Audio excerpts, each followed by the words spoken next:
Well, it's better. At least you can see most of our heads. Maybe if you sit up, I guess. There we go. Yeah, it's better.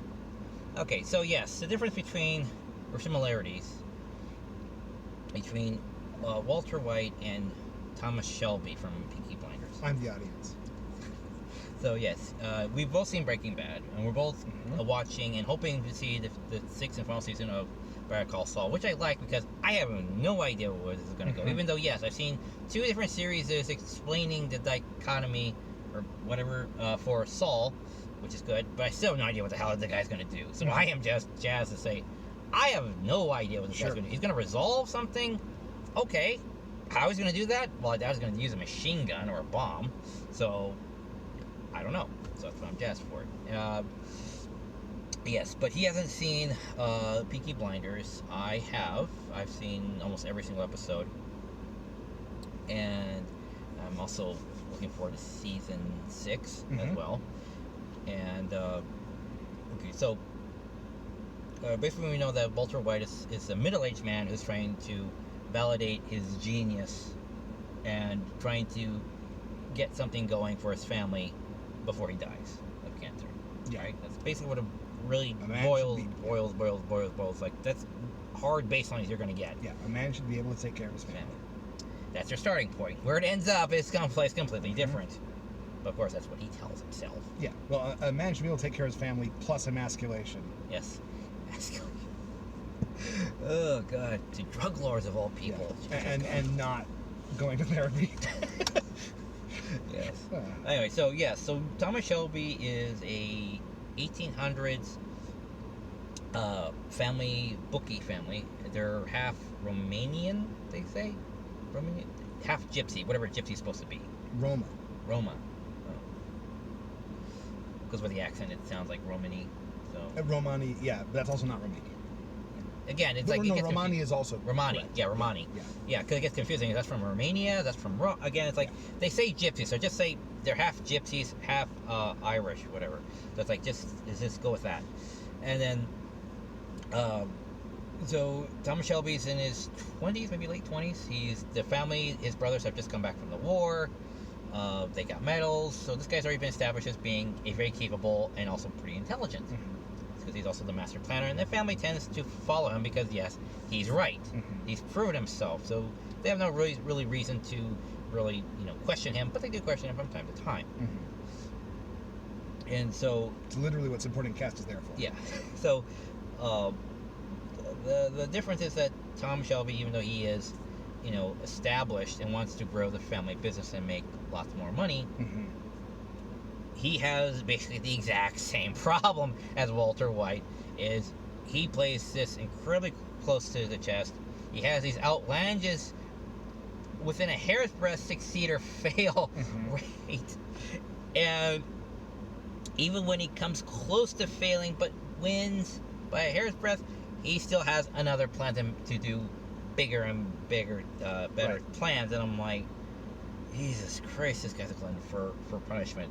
It's like, I know that's a thrill, for fuck's sake, but for the love of God, man, it's like you almost got your family killed. Can you like not have another plan for at least the rest of your life? Yeah. How many more seasons of this do we need to endure? Yeah. So, and that's pretty much the gist of it. I don't know how much more specifics I can give you that without spoilers. But yeah, it's. But trust me, there's still so much in that show of what's going on, of people. It's like the Game of Thrones, where it's like alliances will be formed and broken, betrayals, and not necessarily mass death of the lead characters, but you get side characters. You think, oh, this person's probably going to be there a while. Nope, you're dead in this episode. It's like, okay. And so, any questions on the show that would probably get you more interested in this thing? No, I'm plenty interested. I'm plenty interested. I just my TV time is very limited. He's very busy. But no, and it's definitely on the list because everybody I know just lately has been Peaky Blinders. So I don't know what that means. Peaky Blinders. Peaky. P-E-A-Q. Which is. I don't know. Sounds to me like someone who peeks a lot. So, That was an eye. Huh. Well, again, shows I can look it up right now. Because they don't blind pinkies, they cut eyes, not fingers. So I'm wondering is like what they call it, pinky blinders. Well, yeah, it blinds your peakies. That was blinking. No, it's peaky blinders. See, peaky. Well, it's peaky more like a mountain peak, and blinders like. Or a sneak peek. Yeah. I mean, it probably. Let me see what it means, because actually, I don't know. So. Yeah, so they're both extremists. The only difference is their age, but I guess war kind of made Tommy kind of more of a. I guess they say you grew up fast, so I guess he feels more middle-aged than he really is. I guess. Oh, interesting. So, Peaky Blinders. Now, I'm just getting this from the Wikipedia on the show. It's derived from the gang members' practice of stitching disposable razor blades in the peaks of their flat caps. Oh. And of course, you could use them to blind people. And blinder already is kind of an insult, like that existed before. So yeah, highly recommend it. These, of course, these character traits are highly toxic. Mm-hmm. Nobody in these series is innocent or even happy. Even happy. Well, they're happy for a moment, but yeah, it shows the chronic sense of this lifestyle is not good. Yeah. This could only end badly, Mm-hmm. and whoever's left standing is probably the only concept of a sense of a winner in any shape, way, or form. Sure. Yeah, the least loser. Yeah. And I guess that's really about it. Because they still have no idea where the concept of where enough is. It's like, Right. isn't it big enough? Yeah, Like sure. like the wife actually asks him when they show him the giant pile of cash. She goes, "Is this enough money?" And it's like, yeah, that's more than enough money. So that's why they end it. Here, it's a family business, so this isn't really a cap to it. The only limit is his imagination, pretty much literally. Right, and how many generations are in the family? Yeah. Well, it's just him, and everyone else is too young to really do anything. No, sure. But if you're calling it the family business, the assumption is it will be inherited. Well, yes, that's the basic point. Yeah, in the end of it all, it will be inherited on down the line. But yeah, that guy is such an ass. My God. But he has a master plan, and he is a genius. So, Mm-hmm. and yeah, I relate highly. I related to Walter White. I related Sure. to Thomas Shelby. Or I even related to Amity from Owl House. Yes. Because they all have the same basic thing. I have to justify my existence to some degree, to some amount to the world, and all that, like we discussed. Yeah. And yeah, as being a fellow semi-intellect, I'm not proclaiming to be a genius. I'm just claiming to be more motivated than my brother. That's all. Well, but also, intellectuals, they can be very dumb or very smart. It's not important, but it matters is they process things intellectually, as opposed to socially or emotionally or through a different lens. So That's all. In theory. all my siblings have better social skills, so I'm a bit more hesitant at that. Thanks, high school. Right. Yeah, But of no course, kidding. okay. So in the I always find systemic reasons. Even at my job, I can find what the true problem is. Mm-hmm. It's not my fault. I'll tell you that much. Trust me.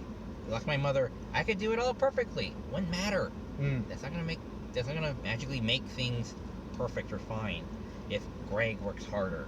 No. Anyway, what am I looking at again? Damn it, I lost it. What was I saying? All right, so I'm gonna go backwards. We had systemic problems. We had intellectuals. We had related to these characters. Right. The glasses. Yeah. So in the beginning, I needed glasses. I told people just move me up so I could see the board better. They said, "No, Greg, you need glasses. You're second to last line, away from the board." So I said, "Fine." Well, I didn't really say fine. They just told me what to do. And they had these rows of glasses and all that. It says, pick one. It's like, these ones here look fine. It's the 80s. Go with the style of the 80s. They said, "No, Greg, those are old ladies' glasses." Okay, fine. We'll get standard. Sure. And we got standard, and I look back at it now, and I'm like, Jesus Christ, no wonder everybody wanted to kick my ass. These are dork glasses. Christ. What were we thinking? Sure. I'm a child. What do I know about style other than get something that looks cool and not Yeah. something stock standard? I knew that was a bad idea to begin with. Here's a question. Here's the question though: if you saw a kid wearing those glasses right now, would you want to punch him? No. Okay. Which ones? The dork glasses or the dork glasses? I would understand why he's getting his ass kicked. Not that I would want to do that. It's just I would understand why. Sure. And so that's the thing. That's the thing where it's like have other people make my decisions for me. It's like, and it's like, did you not think I was going to get my ass kicked? Sure, Did this not say kick my ass written all over it? It's like, my God. That's the difference between, like, in the latest Freaky Friday movie, which I kind of like, is that the mother has no idea how the daughter is, like, being tortured at school by her teacher or her peers. And it's like, oh, it's all in your head, dear. Right. And it's like, and she gets there, it's like, my God, they are out to get her. Yeah. And it's like, do you think she was lying? Really? Yeah. It's like, I know teenagers are drama queens by nature right now, but for the love of God, it's like, verify for yourself. Like, look at this. Yeah. The universe shouldn't have to intervene. I hate that when the universe intervenes. Like, okay, I like Groundhog Day, but I kind of like the premise that the universe has to intervene to show you a better life. I kind of dislike that, where the universe bends the laws of the universe so that one person can learn a lesson. Yep. And it's like, well, there's a reason we do that in movies, because movies have main characters. And we want to see a life's worth of change happen in 2 hours. 2 hours, yeah. But yeah. But anyway, so yeah. It's in the childhood, but yeah, that's why my childhood's not, my adolescence was not exactly very friendly. It was because you found like, God, there are a lot of assholes in the world. I don't want to be friends with these people. Yep. So, yes, but everyone else was all like, oh, yeah, sure, let's go to parties, let's socialize with assholes, as long as we try to get along with them, we'll max out charisma. It's like, yeah, but how many times have you shot yourself in the foot, sibling, this week? Sure. Like, oh, well, it happens. It's like, yeah, of course it happens. You allow it, idiot. But not because they socialize. No. That's a different deficit. No, they just don't know how to filter out their good and bad influences and the atmosphere that they're in. Yep. They say, oh, yeah, just take it all in. It's like, no, you have to say who is and is not in your circle. What type of people, do you bring with you when you chill? You like wonder why you have so many problems in your life. You just don't have a filter at all. Yeah. Which is cool to let, don't have any bias, but you also have to have a filter. Yep, no, that's right. That's right. Well, and you have to. The truth is, having your filter be based on a broad global moralism actually doesn't really work, because that doesn't count how you function in it. Yeah. Right? You oftentimes have to filter just based on what you work with and what's safe around you. Which means it can't always be the same filter your mom told you to have. Yeah. Yeah, I was friendly as a child, in the beginning. Yeah, I brought home Demetrius, and he stayed with us for like 2.5 years before moving on. I had friends, and people were, well, not as as intimate. Like, Greg, where's your arm around me? It's like, we're buddies. It's like, right. So I had to learn what social space was. Yeah. The things like, it's just a concept I had to learn. Yep. Because I didn't have that at the house, where it's like, yes, Greg, you have to stand 2 feet from me. It's like, we never had that. No, sure. No, I totally get that. When you watch TV on the couch, you just hug. That's the thing. Yep. So okay, so I guess that's everything. Is that everything? That's everything? I mean, yeah, so here's my question. Yeah. How does Walter White feel about personal space? I don't think he has a problem with it. I don't think so, because it doesn't come off to me as a hugger, but if it's a hug that's warranted, I don't think he would refuse it. So. Sure. Of course, he kept that social distancing up with the drug lords, of course. Yeah. Because that's natural. Yeah. But he's very professional. He's businessy, but he doesn't strike me as someone who's an over or under hugger, so he's good. And the guy has a family, so he knows what it means to give a good hug. Sure. Yeah. So, all right, so the beach. Yeah, let's do it. All right, so that's it, and maybe in the future we'll get the response after this guy sees the show and see what he thinks. Yeah, sure. And hopefully we'll get a season 6 soon of Peaky Blinders, Better Call Saul, and the final 5th. I don't know how it's ranked, but the next newest season of Money Heist. Oh yeah. That'd be awesome. All right, so take Cool care. beans. Peace Bye. porridge all. Bye.